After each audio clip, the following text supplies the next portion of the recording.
Finally, on the front of the Oz, Sarah, US subs bid is sinking fast. Oh dear.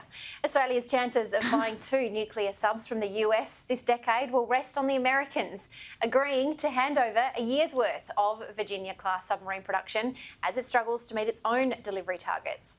Opposition leader Peter Dutton said last week he believed that the US would agree to sell Australia 2 Virginia-class boats by 2030, declaring the option was laid out for Defence Minister Richard Marles, avoiding the need for an interim Son of Collins boat.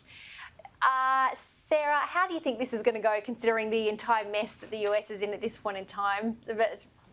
Materials, supplies and things like that could hold things up. Marles is heading over to Japan for chats. Should he be jumping on a plane to go and also chat to Joe Biden?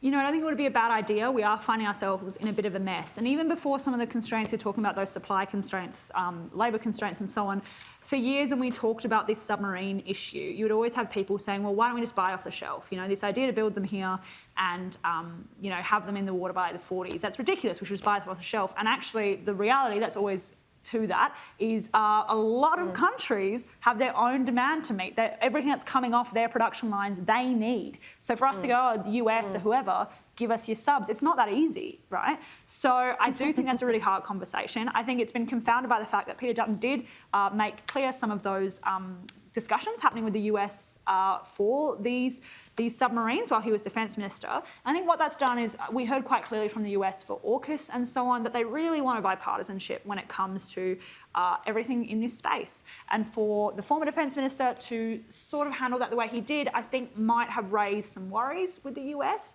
Perhaps if Marles goes over, or maybe our boat again, it looks like a pretty good relationship and a pretty good level of understanding of this is a new government, new conversation, refresh, etc. There could be a level of going, no, we're going to be bipartisan about this and let's open this discussion again. But it is going to be challenging given everything there in front of us.